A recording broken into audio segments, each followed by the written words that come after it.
sexy lady, I like your flow.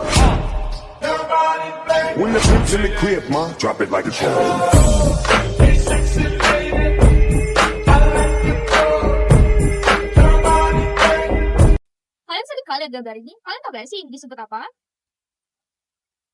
Jadi, gambar yang tadi itu disebut dengan stockpile atau metode penyimpanan terbuka pada bahan curah, yaitu bahan yang diangkut dan distribusikan dalam jumlah besar dan tidak terkemas. Material yang biasanya disimpan pada stockpile ini berupa bahan padatan seperti pasir, batu bara, mineral, ataupun bahan padatan lainnya dalam jumlah yang besar. Stockpile ini memiliki 5 prinsip kerja. Yang pertama itu adalah penyimpanan dan pemeliharaan kualitas, di mana material pada stockpile ini disusun membentuk suatu tumpukan berbentuk kerucut, memanjang, ataupun mendatar. Yang kedua itu adalah pemantauan volume. Material ini harus dipantau volumenya apakah memenuhi stok untuk diproduksikan dan didistribusikan menggunakan sensor atau alat untuk memantau volume tersebut. Yang ketiga itu adalah efisiensi alat yang digunakan. Nah, pada stockpile ini terdapat alat berat yang digunakan itu ada loader, dozer, stacker reclaimer, dan juga belt conveyor, di mana masing-masing alat ini memiliki fungsi tertentu pada stockpile. Yang keempat itu ada stabilitas dan keamanan, di mana materialnya harus dipastikan tumpukannya itu stabil dan aman untuk mencegah terjadinya kelongsoran. Yang kelima ataupun yang terakhir yaitu pengambilan secara rutin atau reclaiming. Material pada stockpile harus diambil secara teratur dan terkontrol untuk menjaga kualitas dari material tersebut. Tipe atau klasifikasi alat yang digunakan pada stockpile, yang pertama itu ada belt conveyor, berfungsi untuk memindahkan material dari area pengumpulan ke stockpile ataupun dari stockpile ke area pemrosesan selanjutnya. Yang kedua itu ada stacker reclaimer, berfungsi untuk menumpuk material menjadi tumpukan besar pada area stockpile. Yang ketiga itu ada loader, berfungsi untuk mentransportasikan material dari area stockpile ke alat transportasi untuk didistribusikan ke pemrosesan selanjutnya. Yang keempat itu ada dozer, berfungsi untuk meratakan dan mengatur material di area stockpile ataupun area lainnya. Oke, selanjutnya itu adalah karakteristik stockpile. Nah, yang pertama itu adalah bentuk dan ukuran tumpukan. Nah, bentuk stockpile ini tergantung pada jenis material, ataupun kondisi, ataupun alat yang digunakan. Nah, sedangkan pada ukurannya itu sangat bervariasi. Itu tergantung pada jenis industri yang kita gunakan. Yang kedua itu adalah kondisi dalam lingkungan, yang dimana kondisi dalam lingkungan itu sangat banyak sekali faktor-faktornya yang berupa cuaca, seperti hujan, ataupun dalam kondisi lingkungan, seperti debu-debu yang dapat merusak suatu kualitas material tersebut. Adalah sifat material dengan penyimpanannya. Nah, sifat material ini harus memiliki kelembapan ataupun kepadatan yang dapat mempengaruhi suatu penyimpanan tersebut. Nah, stockpile ini harus dirancang mudah untuk mengakses pengambilan suatu material untuk menghindari kontaminasi antara material yang lain dan untuk memudahkan suatu kualitas material tersebut. Aplikasi penggunaan stockpile itu sendiri. Yang pertama itu adalah industri pertanian, yang mana untuk menyimpan suatu biji-bijian ataupun sayur-sayuran untuk mencegah suatu hama ataupun cuaca buruk. Nah, selanjutnya itu adalah industri minyak dan gas, yang mana untuk menyimpan bahan bakar seperti olahan minyak, mentah ataupun produk lainnya untuk mencegah suatu fluktualitas harga. Selanjutnya itu adalah faktor yang menentukan pemilihan stockpile itu sendiri. Yang pertama itu adalah kapasitas penyimpanan, yang dimana volume material kapasitas stockpile ini harus sesuai dengan volume material yang akan disimpan. Nah, selanjutnya itu adalah kualitas material, yang dimana pengelompokan kualitas banyaknya jenis produk yang perlu dipisahkan berdasarkan kualitas yang akan mempengaruhi luas area stockpile yang diperlukan.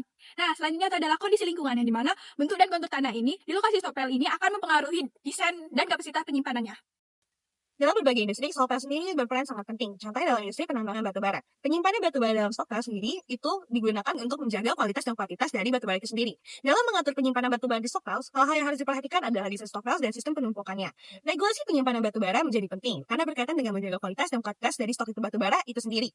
Manajemen penyimpanan batu bara menekankan pemeliharaan kuantitatif dan kualitatif dalam ruang yang tersedia, tetapi harus selalu memperhatikan jumlah kapasitas yang dapat dimaksimalkan dalam lingkungan, dan desain dari stockpile itu sendiri juga harus memperhatikan permukaan dasar stockpile, pembuatan saluran di sekeliling stockpile, dan sistem penimbunan batu bara. Dalam aturan praktis stockpile, rancangan dari sebuah stockpile batu bara itu sendiri, yang pertama itu ada dasar stockpile dibuat sangat padat dan kuat agar mampu menahan beban berat yang akan ditempanya. Lalu ada permukaan dasar stockpile yang perlu dirancang sedikit melengkung ke atas. Lalu yang ketiga, di sekitar stockpile dibuat parit atau saluran air yang diarahkan untuk menuju settling pond. Layout stockpile itu sendiri, yang pertama itu adanya tersedianya jalan akses keluar dan masuk untuk penyimpanan material. Lalu yang kedua, memaksimumkan efisiensi jarak angkut. Lalu yang ketiga, memenuhi kapasitas penumpukan dan pengambilan. Lalu memenuhi kebutuhan blending dan homogenasi yang diperlukan. Lalu yang selanjutnya, dapat mempertahankan keseragaman, integritas, dan kualitas dari batu bara yang disimpan. Prinsip-prinsip pembuatan stockpile yang berorientasi pada pemeliharaan kuantitas bahan, yaitu kuantitas batu bara itu sendiri, dan pemeliharaan lingkungan di sekitar stockpile itu sendiri. Baik dalam ukuran kapasitas kecil maupun besar memiliki prinsip yang sama. Bentuk bangunan atau dimensi dari stockpile sendiri itu bermacam-macam, tetapi yang biasa dijumpai adalah bentuk kerucut yang terpancung ataupun limas yang terpancung. Dari gambar berikut dapat dilihat dalam menghitung dari stockpile berbentuk kerucut dan terpancung, di sini merupakan ada rumusnya, yaitu volume sama dengan 1/3 V dikali tinggi, yang kemudian dikalikan dengan jari-jari lingkaran bawah yang dikuadratkan, lalu ditambahkan jari-jari lingkaran atas yang dikuadratkan, lalu ditambahkan dengan jari-jari lingkaran bawah yang dikalikan dengan jari-jari lingkaran atas. Lalu pada gambar selanjutnya, dalam menghitung volume dari stockpiles yang berbentuk 5 cm pancung, dapat digunakan rumus yaitu volume sama dengan sepertiga dikali dengan tinggi dari 5 terpancung tersebut, lalu dikalikan dengan luas alas dari 5 cm pancung, ditambahkan dengan akar dari luas alas yang dikalikan dengan luas atap, yang kemudian ditambahkan dengan luas dari atap itu sendiri.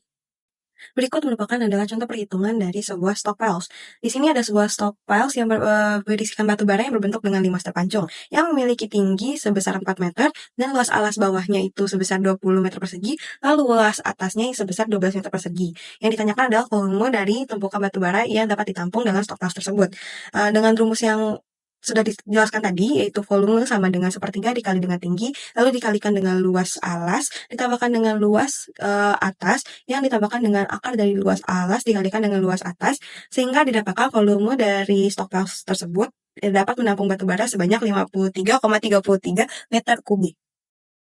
Setelah apa yang sudah dijelaskan oleh teman-teman saya, dapat kita simpulkan stockpile sendiri adalah teknik penyimpanan terbuka untuk bahan curah yang digunakan di berbagai macam industri seperti semen, energi, minyak, gas, dan pertanian. Stockpile sendiri melibatkan penyusunan material yang dengan bentuk tumpukan yang berbagai bentuk seperti kerucut ataupun memanjang yang ditunjukkan untuk penyimpanan bahan seperti batu bara, pasir, dan mineral. Berbagai peralatan digunakan dalam proses ini, termasuk belt conveyor untuk memindahkan, lalu ada stacker reclaimer untuk penumpukan, loader untuk pengangkutan, dan dozer untuk peratakan. Manajemen stockpile harus memperhatikan stabilitas tumpukan, pengaturan volume, dan pemantauan kualitas untuk memastikan mineral material dari setiap kebutuhan produksi aman dari resiko lingkungan seperti paparan cuaca, debu. Dalam setiap stockpile, faktor yang seperti kapasitas penyimpanan, aksesibilitas, serta dampak lingkungan menjadi pertimbangan utama untuk menjaga efisiensi dan keberlanjutan operasi.